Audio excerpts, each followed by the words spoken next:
A Unidade Nacional de Capacitação do Conselho Nacional do Ministério Público realiza hoje mais um programa Em Pauta. O nosso programa acontece todas as quintas-feiras, a partir das 10 horas da manhã, no canal do YouTube do Conselho Nacional do Ministério Público. O nosso programa tem sempre a escolha criteriosa com relação a temas importantes para todo o Ministério Público brasileiro, mas especialmente para toda a sociedade, para todos os operadores do direito e para todos que se interessam, então, pelo ordenamento jurídico. E assim ficam todos convidados a acompanhar o nosso programa Em Pauta. Mas o nosso programa de hoje tem um convidado muito especial. Nós vamos falar hoje, na verdade, com o Dr. Moisés Casarotto. Dr. Moisés é, na verdade, promotor, é membro do Ministério Público do Mato Grosso do Sul. Mas ele é formado em várias áreas aqui, mas especialmente no direito processual, então, e cidadania. E é especialista em direito municipal. Olha que tem muito assunto, hein? Tem temas interessantes para a gente conversar. Mas o assunto de hoje não tem nada de direito municipal. Nós vamos falar um pouquinho sobre a chamada cadeia de custódia e o desafio do Ministério Público brasileiro na aplicação desse novo instrumento. Dr. Moisés, seja bem-vindo ao nosso programa de hoje e muito obrigada por ter aceitado o convite. Bom dia, eu que agradeço o convite excelente, a gente poder compartilhar experiências, né, e estudos sobre temas tão relevantes ao Ministério Público. Por isso eu agradeço o convite, a oportunidade do doutor Marinella e pela iniciativa do CNMP nessa área. Doutor Moisés, eu acho que a primeira coisa que nós temos que explicar a todos que nos acompanham, né? Como funciona a cadeia de custódia? Quais são os princípios, né, que estão na base da aplicação desse novo instrumento? Para quem ainda não se atualizou na lei anticrime, vamos começar por aí. Isso, importante. A cadeia de custódia ela foi, né, regulamentada pela lei anticrime. Aqui no nosso Mato Grosso do Sul, 6 colegas nos reunimos e escrevemos um livro do Manual Anticrime. E nesse livro, o tema que me coube é justamente este da cadeia de custódia. É uma novidade na legislação processual penal.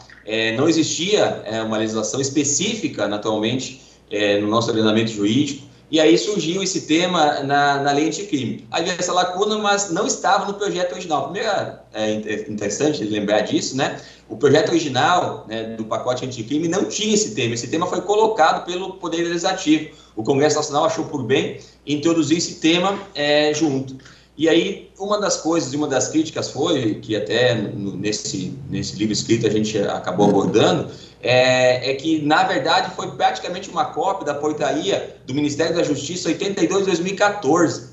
Praticamente uma cópia com poucas adaptações. Isso, claro, é importante, era regulamentado no âmbito administrativo para a Polícia Federal e acabou agora normatizado para o Brasil inteiro e perdeu algumas oportunidades. Foi em 2014, uma oportunidade, por exemplo, falar sobre prova digital. Claro que é importante falar de cadeia de custódia, que é justamente toda a documentação histórica e cronológica da prova. Então, a cadeia de custódia, tecnicamente não é bom não falar nem da prova, mas do vestígio, porque nem todo vestígio vira prova. Mas num local de crime, num objeto, numa situação de crime, destacado um vestígio que pode virar prova, então tem que fazer a preservação do local, a coleta, o armazenamento, então todo o procedimento. E a cadeia de custódia é justamente todo esse procedimento para documentar a origem histórica e cronológica desse vestígio para que seja produzido um laudo por um perito preferencialmente oficial e que tenha valor de probatório muito bom. Então, foi legislado e é um cuidado, por isso que até a gente comentou como um tema importante, é um desafio para o Ministério Público. É um tema muito delicado porque tem 2 desafios. O primeiro deles é no controle da atividade externa da polícia e da atividade também pericial, que realmente seja efetivado na prática. A gente precisa que os órgãos criminalísticos estejam preparados para fazer essa documentação desse histórico. E também processual, depois do processo, como vai aparecer, e as possíveis alegações de nulidades, que aí vai surgir essa questão principiológica. Então, é um grande desafio para o Ministério Público, primeiro, na área do controle externo, fazer com que, dentro da polícia, do Instituto de Perícia, seja instrumentalizado de forma adequada isso, e depois também em cada processo que isso realmente não gere nulidades. Na verdade, doutor Moisés, a grande preocupação a cadeia de custódia significa eu vou cuidar, eu vou tutelar todo o conjunto probatório que deverá subsidiar a tomada de decisão. Então, se esse histórico, se esse conjunto probatório não estiver bem protegido, nós comprometemos a efetivação da justiça. Eu acho que essa é a primeira premissa que nós temos que ter em mente, né? É a responsabilidade do fundo probatório que vai levar, então, à tomada de decisão. E nós sabemos que esse conjunto probatório, essa cadeia de elementos, então, que leva levam à tomada de decisão, ela inicia, na verdade, com a atuação da polícia. Então, na verdade, o Ministério Público ele tem como papel, na verdade, controlar, acompanhar essa atuação da autoridade policial e orientar no que diz respeito a essas provas produzidas. Mas é fato que quem vai produzir a denúncia, quem vai construir a audiência, quem vai, na verdade, atuar dentro do processo é um membro do Ministério Público. Mas o membro do Ministério Público tem que fazê-lo subsidiado por esses elementos probatórios. Então, é dizer, a arma foi construída, né, o instrumento foi construído pela autoridade policial, mas é utilizada pelo membro do Ministério Público. Então, a bomba vai cair numa mão do membro do Ministério Público se isso não estiver bem feito, não é verdade? Com certeza, isso é a principal preocupação justamente desse desafio. Digamos assim, até então, sempre foi a preocupação da prova, a gente sempre cuidou naturalmente, né? Mas os laudos periciais sobre coisas, objetos, materiais, ou mesmo a prova digital agora, na verdade, quando é entregue ao Estado, de certa forma, não se tinha muito essa cronologia e depois aparecia o laudo e estava com uma presunção de legitimidade. O que acontece, né? Agora tem que mostrar transparência nessa prova, justamente para garantir, a principal objetivo é garantir a licitude dessa prova e mostrar o caminho que ela teve, desde quem recolheu ela, e vai desde o dia, da hora, do local, do recolhimento, quem transportou, quem recebeu, ou seja, vai ser totalmente transparente o caminho desse vestígio que pode virar prova. Então, esse caminho requer realmente do Ministério Público uma atenção muito grande para que a polícia e o Instituto de Criminalística realmente façam um trabalho muito bem organizado para que não dê deficiência. E aí que surgiu os princípios, que até a doutora tinha comentado nisso, porque, veja bem, para garantir essa licitude, por exemplo, um dos principais autores dessa matéria, que tem um livro muito importante, Geraldo Prado, ele fala o princípio, olha que interessante, da mesmice. Parece até interessante, porque tem que ser a prova pericial, tem que ser sobre o mesmo elemento colhido do local. Então, o princípio da mesmice. E também o princípio, e aí até um pouco, né, ele até inverte um pouco o papel e chama o princípio da desconfiança da prova, porque agora a prova tem que passar por um processo de acreditação. O Estado tem que provar que colheu, acondicionou, transportou, recebeu, produziu o laudo e mostrando todo esse processo, que antes estava internamente no órgão de perícia. Agora tem que ser demonstrado, documentado, e existe uma série de formalidades para que depois, no conjunto probatório, tenha esse valor que a gente quer, que o Ministério Público, a sociedade quer realmente, inclusive, uma prova robusta para a condenação de quem precisa ser condenado. Então, é uma preocupação muito grande, que desde o local do crime ou do objeto coletado pela polícia, que é o trabalho, né, com o acompanhamento do Ministério Público, depois também na produção, no Instituto de Criminalística, né, na Central de Custódia, e depois, quando esse laudo vai para dentro do processo, tenha todo esse histórico possível de comprovar e não gerar nenhuma alegação posterior de nulidade. Então, é uma preocupação muito grande que o membro vai ter que ter a partir de então. E aqui, doutor Moisés, é interessante registrar, na verdade, que o conjunto probatório ele sempre foi produzido, né? O processo penal, o processo sempre teve provas, a polícia sempre teve essa responsabilidade. E o Ministério Sim. Público sempre se utilizou desses elementos para construir sua convicção e o juiz para julgar o processo. O que muda agora é efetivamente a cadeia, né? É comprovação, é a transparência na produção dessa prova. E eu acho que esse é um elemento ou um princípio importante quando nós falamos, então, dessa construção probatória, dessa cadeia de custódia, que é efetivamente a transparência na produção. Que eu acho que é o que vem sendo implementado, na verdade, em toda a administração pública, toda a gestão pública nos últimos anos, que é exatamente essa responsabilidade. Mas aqui me deixa uma reflexão, eu que sou oriunda, na verdade, da advocacia, e já vou trazer aqui uma pergunta pensando exatamente nisso. Veja, a partir do momento que a cadeia de custódia se torna, então, responsabilidade das autoridades públicas e efetivamente o Ministério Público acompanha toda essa construção, surge, então, para o Ministério Público a presunção de que nem tudo está correto, ou a presunção de que vai ter que estar tudo perfeito sob pena de comprometer a validade ou até gerar a nulidade desse processo. Então, o Ministério Público não só vai construir a convicção, não só vai utilizar dos elementos probatórios, mas também vai precisar cuidar da transparência da produção dessa prova sob pena de não obter uma decisão em sentido favorável às suas convicções. Penso que para a advocacia surge aqui também um elemento novo, né, para a discussão de nulidade desse processo. E uma responsabilidade gigante para o membro do Ministério Público na construção dessa cadeia de custódia, então, na proteção. Bom, mas feito isso, na realidade, quais os cuidados e o que nós temos que pensar, então, em termos de orientação para os membros do Ministério Público que ainda não estão atentos, eu acredito que todos estejam, mas que ainda não se ligaram do tamanho da responsabilidade? Isso foi muito importante, doutora Mainella, chamar atenção para isso, do maior cuidado que tem que se ter, então, com a cadeia de custódia, que essa prova, depois judicializada, tem esse valor que a gente pretende. Realmente abre uma brecha um pouco maior para eventuais questionamentos. Então, realmente, a prova precisa passar por esse cuidado maior, né? E dessa questão, especialmente da nulidade. Todo promotor tem que estar muito atento na formação da prova, tem que ter um trabalho muito grande com a polícia, desde o local de crime, junto também com a estudo criminalístico que vai produzir o laudo, para que isso realmente passe por essa cadeia, como já dito, né, de ordem cronológica, histórica e de transparência, que a gente consiga mostrar. Os inquéritos têm que vir, né, claro, cada estado regulamentou da sua forma, mas um formulário da cadeia de custódia, que aquele objeto, aquele vestígio que vai virar prova, aonde caminhou, por onde ele passou, de que forma está, onde está condicionado, desde onde foi coletado, transportado, quem recebeu, coletado, quem produziu o laudo, e mesmo que está armazenado, e se até for o caso de descarte também. Então, o Ministério Público, o membro, tem que estar muito atento, porque os processos criminais precisam, então, agora ter, no mínimo, mais um formulário da cadeia de custódia desta prova para garantir. Sempre existiu essa preocupação, claro, e vários processos já foram decididos em tribunais, eventualmente de uma interceptação telefônica, de uma peça sobre um objeto, de uma coisa, né?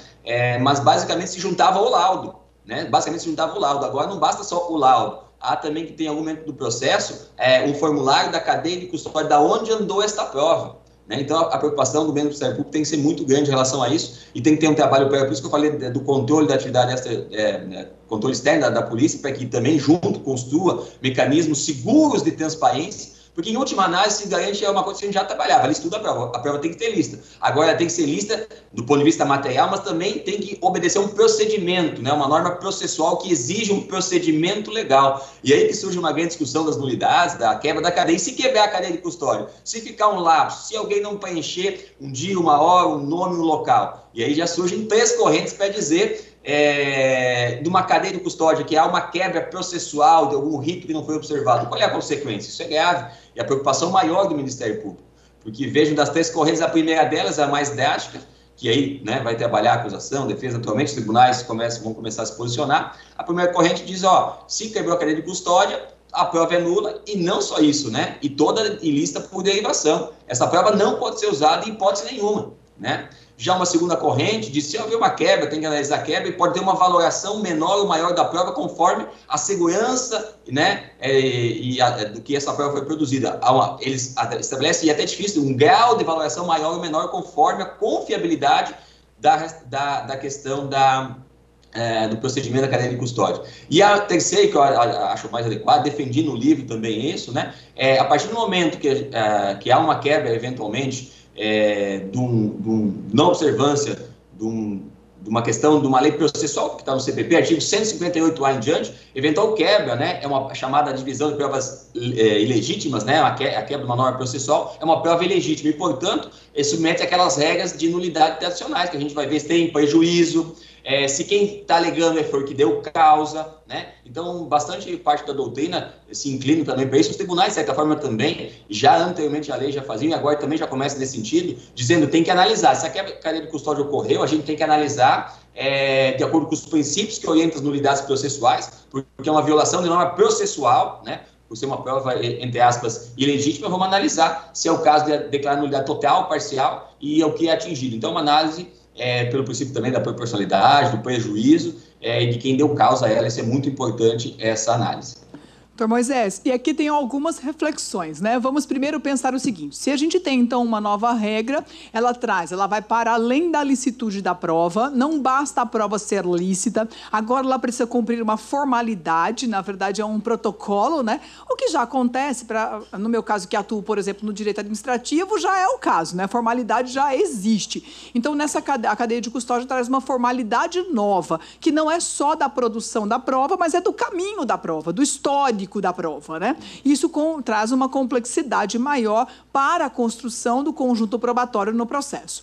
E, com certeza, traz uma preocupação também. Nas correntes que o senhor coloca, a primeira diz o seguinte: está feito, não está, joga fora, ponto final. Na segunda corrente, o senhor já traz uma subjetividade. Vamos valorar se a quebra foi importante ou não, se refletiu ou não. E na terceira também fica nessa subjetividade, na terceira corrente que o senhor nos apresenta, volta, exatamente porque nós vamos voltar ao status que nós temos hoje, que a prova já passa por essa valoração que nós já temos hoje. Então, se a gente adota a segunda corrente, estamos no subjetivismo. Se a gente fica com a terceira corrente, que talvez seja hoje a mais adotada pela doutrina, né, nós temos aqui uma questão importante. O que nós ganhamos com a introdução da lei?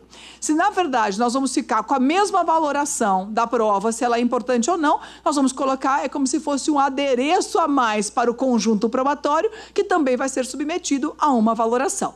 Mas penso que o subjetivismo está marcando a história, e isso me preocupa bastante em termos de produção de provas. Então, esse era um ponto que eu queria lhe ouvir um pouquinho. Já percebi que a sua corrente é a terceira corrente, também acho que talvez seja a mais segura dela, sem dúvida alguma, mas acho a subjetividade como um elemento preocupante. Sim. Não, tranquilo, isso realmente não é simplesmente uma formalidade a mais na verdade, as provas ilícitas, aquelas que violam direito material, né, são inadmissíveis e devem ser desenterradas do processo. Agora, as normas que eventualmente desrespeitam uma norma processual, sempre foram assim analisadas, né, por esse viés da prova legítima, que tem que analisar pelos princípios que regem as nulidades se vai ser decretado ou não. A grande vantagem para a acusação e para a defesa em relação a essa prova, o que se ganhou com isso? Se ganhou três coisas, basicamente, que a doutrina fala. Se ganhou a rastreabilidade, que se antes não tinha. Não se tinha rastreabilidade, se tinha a coleta, a preservação local do crime e o laudo produzido. Isso é interna corpus da polícia, o que aconteceu no meio do caminho. Agora vai ficar transparente e mostrado no processo judicial a rastreabilidade da prova, por onde ela passou esse elemento vestígio que depois virou prova. Segundo, a integridade, que seja exatamente a mesma prova, a mesmo objeto que vai ser periciado que foi coletado no local do crime, para evitar eventualmente substituição. Imagina uma prova se dá sobre um objeto diverso que foi coletado no local do crime. Por mais que seja da mesma qualidade, espécie, não pode. Então se garantiu rastreabilidade, que não se tinha, integridade e, por último, confiabilidade. Dá uma confiança, uma segurança jurídica muito maior com essa transparência, né? Então, os três elementos que se ganhou com isso, se agregou ao processo penal de forma transparente, de forma documentada, é isso. A rastreabilidade, que se antes não se tinha de forma clara, a integridade e a confiabilidade dessa prova, ganhando uma licitude não só material, mas agora uma licitude formal também, que ela observou o procedimento. A gente está mostrando que ela observou o procedimento. Então, é muito interessante. Então, e muito importante.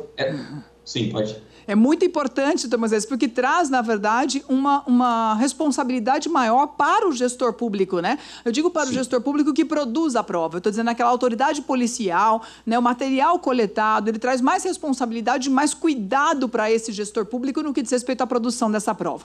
Mas, doutor Moisés, com todas essas considerações, nós temos que lembrar que as atribuições dos membros do Ministério Público, elas cresceram. Afinal de contas, agora ele tem essa responsabilidade também de fiscalizar, né? De monitorar essa trajetória. E aqui vem uma preocupação, a capacitação.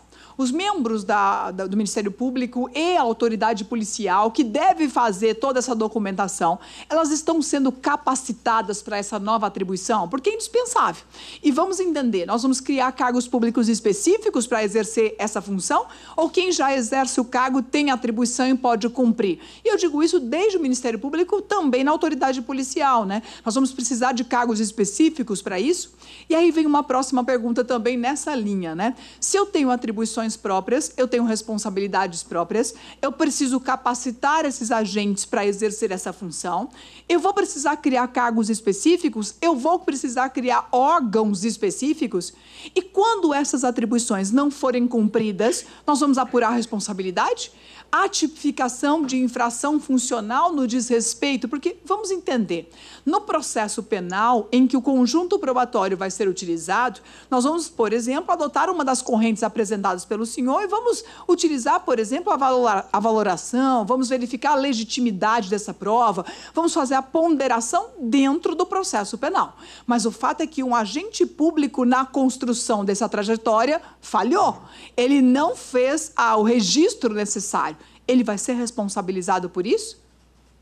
É possível, né, uma apuração, se há especialmente, né, uma omissão ou um ato doloso, principalmente, né, ou eventualmente culposo, tem que ver, na verdade, se eu agiu com má fé, principalmente, né, que eventualmente pode ser, e aí que é importante a primeira preocupação da doutora, no sentido da capacitação. Isso sim está ocorrendo, na verdade, não é necessária a criação de novos órgãos, em tese, né, ou pelo menos de novos cargos.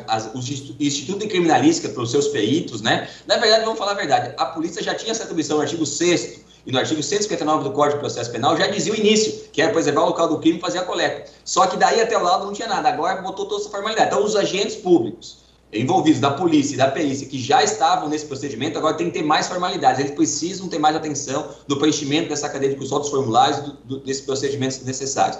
E mais, pode criar órgãos, sim, até tem uma situação interessante no artigo 158-E do CPP, que foi introduzido, que fala o seguinte: o Congresso Nacional colocou que todos os institutos criminalistas devem criar órgãos centralizados de cadeia de custódia, uma central de cadeia de custódia, o que é até discutível, porque a criação de órgão público é competência privativa do chefe do Executivo, e foi iniciativa do Congresso Nacional, até no livro comento isso, que é uma inconstitucionalidade latente, o fato do Poder Legislativo ter criação de um órgão público de cadeia de custódia dentro do Instituto Criminalista. Não é função pela Constituição Federal, não seria uma atribuição específica do Congresso Nacional estabelecer isso. Mas, então, em regra, os institutos já têm esses órgãos, né? Mesmo que não tenha com esse nome, cadeia de central de custódia, mas tem esses órgãos que trabalham nisso na perícia e essas pessoas. Eventual falha nesse procedimento pode ser apoiada a responsabilidade, especialmente quem age de má-fé.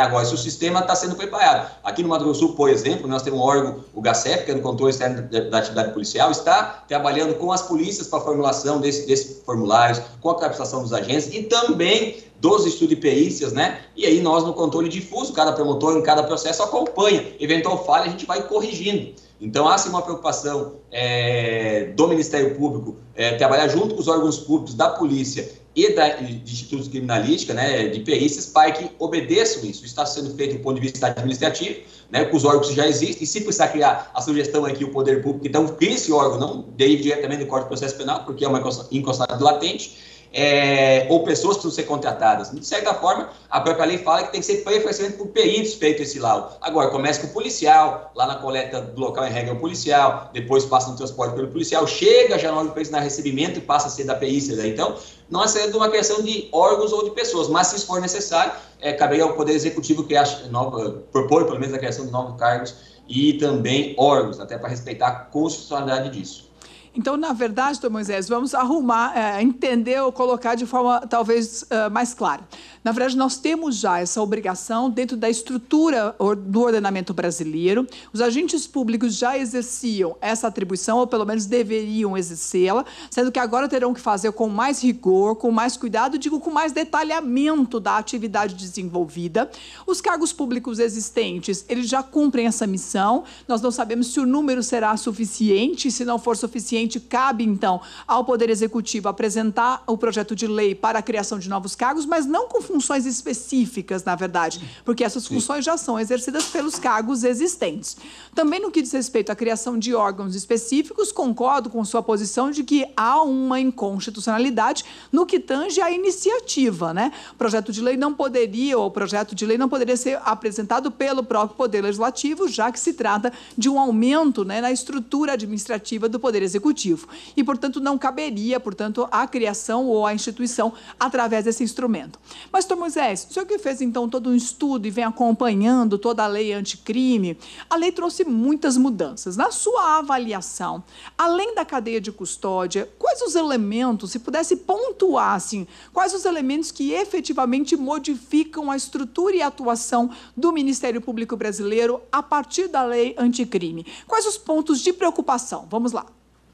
Isso é bem importante. Ela impactou diretamente a nossa atuação em vários aspectos. Talvez o maior deles, que a gente já sentiu na pele de forma muito grande, é o acordo de não persecução penal. Todos os promotores do Brasil inteiro já estão há meses trabalhando com isso, e implementou muita coisa da questão da conciliação e da negociação, né? Trazer a negociação para o do processo penal, assim como a transação, na suspensão do processo, agora de uma forma mais ampla, o acordo não persecução penal, a primeira e grandíssima alteração para a lei anticrime. E também a forma também que está suspenso pelo Supremo, do arquivamento dentro do próprio MP, que, né, ainda um caminho a seguir. Ainda suspenso, mas um debate latente, a questão do juiz de garantias, né, que foi suspenso pelo Supremo, liminarmente, mas é um tema latente, que vai ser implementado ou não, a discutir. A questão de provas também, da cadeia de custódia é uma mudança grande que acabamos de falar. A questão da prisão preventiva, da questão de ser um motivo, né, contemporâneo, isso muda bastante coisa, mudou na execução penal, várias coisas, né? Mudou na lei de execução criminosa, mudou muita coisa. Inclusive o nosso livro, quando a gente falou da Manual da Lei de Crime, que é um livro completo, naturalmente os livros que surgiram logo após, eles comentam em regra, né? A gente se baseou inclusive muito neles também, as mudanças no Código Penal, lá desde a legítima defesa foi mudada alguma coisa, no Código de Processo Penal e Lei de Execução, são as 3 leis mais impactadas, mas impactou enormemente diversas leis penais e processuais penais. Por exemplo, a lei de identificação criminal, né, a lei de julgamento colegiado, que foi um tema que eu escrevi. Então, ela impactou muitas leis. O nosso livro trata de todas as alterações. Então, muitas áreas que foram afetadas. As principais, sendo bem pontual, são essa aí que eu citei inicialmente, do acordo na persecução penal, da mudança na prisão preventiva, a cadeia de custódia, o juiz de garantias, né? Mas há uma série de mudanças grandíssimas realmente na legislação. Doutor Moisés, e a verdade é que nenhuma lei ela está completa, plena e resolve todos os problemas, né? O ordenamento jurídico é sempre dinâmico e está sempre em construção. E acho que o senhor começou a nossa fala hoje fazendo a seguinte reflexão. A cadeia de custódia já estava prevista em portaria, na verdade, e já existia como instrumento, tornou-se uma norma legal, isso foi um ganho. No entanto, a lei anticrime poderia ter feito algo mais. E cita aqui conosco o exemplo da prova digital, né? E aí eu queria aproveitar essa oportunidade para lhe ouvir, né? O que poderia ter sido colocado na lei anticrime no que diz respeito à prova digital. E olha que pós a lei anticrime veio a pandemia. E com a pandemia, muita tecnologia e, portanto, muita prova digital. Que pena que a lei não regulamentou, não é? Mas fica, então, essa reflexão, queria lhe ouvir sobre isso. É uma reflexão muito importante, realmente, depois da lei anticrime veio uma pandemia que, de certa forma, virtualizou ainda mais as nossas relações, né? Ou seja, houve um incremento ainda maior e se perdeu a oportunidade de tratar desse tema. Claro que é mais delicado, mas claro que se aplica, né? A cadeia de custódia soma a prova digital, mas não tem uma norma específica, não foi feito nenhum artigo do 158A em diante do CPP, que foi alterado pela cadeia de custódia, implementação. Tem até um artigo que eu considero até dispensado, por exemplo, que o 158D disciplina o recipiente que vai ser colocado nessa prova, o recipiente, a embalagem, né? Uma coisa extremamente difícil da prova material. E não falou nada de uma prova digital. Então, veja a perda de uma chance, de uma oportunidade, nós temos tratado disso. É uma lacuna que nós precisamos pensar. Claro que se aplica toda a principologia, as regras da cadeia de custódia, mas a cadeia de custódia da prova digital é muito significativa, né? Da preservação de uma prova de uma rede social, de um computador apreendido. Nossa, tanta coisa digital, né? De uma relação aqui, de uma live produzida, ou de qualquer troca de documentos virtuais. A gente vai aplicar mesmo o rastreamento, mas não tem regras tão específicas, é uma situação muito... Não é uma prova material, não é aquele material que deixa esse vestígio mais... que a gente tem mais familiaridade com o objeto, uma faca, um revólver, qualquer outro objeto. Essa prova digital existe conhecimentos técnicos, inclusive, que superam o próprio direito. E a gente precisava uma coisa, pelo menos, um pouco mais afirmativa, né? Como se falou até do recipiente, uma prova material, essa prova digital carecia de, sim, de uma regulamentação. Claro, nós temos as leis de proteção de dados, uma série de leis, mas no processo penal é importante a gente se preocupar e refletir para uma evolução e tratar um pouco da questão da prova digital. É necessário e é inevitável nós trabalharmos cada vez mais com isso. E acho que o senhor foi muito feliz quando disse, se a lei tratou até do recipiente, né, por que não tratou da prova digital? Apesar de termos outras leis que cuidam desse assunto, ou até da proteção de dados, do direito à informação, mas, na verdade, nós precisamos nos preocupar porque o conjunto probatório digital, ele cresce muito. E ele tem detalhamentos de situações específicas, né? Basta lembrar uma postagem de uma rede social como um Facebook e o Instagram, que você retira da rede social, no entanto, alguém já printou e espalhou pelo WhatsApp, pelo Telegram e por tantas outras ferramentas de comunicação, né? E também a preocupação com relação a quem tem que entregar essa prova, né? Essas empresas são obrigadas no processo penal a produzir esse tipo de prova, né? Qual a responsabilidade? Então, há um conjunto, na verdade, de desdobramentos e de informações que são muito preocupantes, especialmente quando isso é utilizado como prova no processo penal, que é um processo punitivo, que, portanto, há presunção de inocência e que, portanto, o critério com relação à produção dessa prova ainda é maior. Então, se o legislador se preocupou efetivamente com a cadeia de custódia e deveria tê-lo feito, ok, até aí eu concordo, ele precisava ter se preocupado também com a cadeia de custódia quando a prova ela é uma prova digital, né? Porque aqui, na verdade, tem elementos próprios. É dizer, Dr. Moisés, que o recipiente é diferente, né? E ninguém pensou nesse recipiente, então era preciso ter realmente construído esse conjunto probatório. Apesar de acreditar, e essa discussão está no Congresso Nacional, né, sobre toda a tecnologia, o direito à informação e toda essa responsabilidade, né, das redes sociais, esse é um tema em construção no Congresso Nacional. Acho que nós estamos ainda engatinhando a respeito desse assunto, né? Acho que as nossas discussões, até mesmo no Congresso Nacional, estão muito aquém da grande responsabilidade que a tecnologia representa hoje no nosso mundo e que quantos crimes são praticados nesse mundo que nós não temos nem ferramentas para acessá-los, e isso é muito preocupante, e a cadeia de custódia fica aqui prejudicada quando a prova, então, é uma prova digital. Mas, doutor Moisés, eu gostaria de agradecer a sua participação no nosso programa Em Pauta. Infelizmente, nosso tema já está terminando, mas eu queria lhe pedir, assim, que em um minutinho, o senhor fizesse as últimas considerações para a gente encerrar. Eu queria agradecer, primeiramente, ao convite do Dr. Marinella, ao CMP, parabenizar pela atuação, né, nas diversas áreas, especialmente na questão da formação e aperfeiçoamento do membro do Ministério Público e de todos os servidores também. Só agradecer, parabenizar e chamar a atenção para esse tema da cadeia de custódia do vestígio, que pode virar prova, que os membros do Ministério Público estejam muito atentos na questão dessa formalidade para evitar futuras nulidades e processos gigantescos que têm que ser anulados por causa de uma situação dessa. Então, a preocupação é muito grande, por isso é um desafio a todos nós construirmos aí essa preocupação e cuidado com a prova para realmente punir quem é responsável por crimes e que realmente afetam a sociedade. Muito obrigado, foi um prazer participar. Doutor Moisés, muito obrigada pela sua presença no nosso programa Em Pauta de hoje. Foi uma grande experiência, um grande aprendizado, inclusive para quem não atua nessa área. Muito obrigada pela sua contribuição. E eu gostaria de agradecer, então, todos aqueles que contribuíram para a realização do nosso programa Em Pauta. Agradecer especialmente a equipe da Unidade Nacional de Capacitação, agradecendo os nossos membros auxiliares, Dani Salles, Larissa Luz. Agradecer também a nossa equipe Vladimira, a Olga, a Aline, a equipe de tecnologia, a equipe de comunicação do Conselho Nacional do Ministério Público e deixar o convite. O nosso programa Em Pauta acontece todas as quintas-feiras pelo canal do YouTube do Conselho Nacional do Ministério Público a partir das 10 horas da manhã. São curtas edições com temas importantes que interessam a toda a sociedade. Estão todos convidados a participar. Muito obrigada por essa oportunidade e até o nosso próximo programa. Até mais!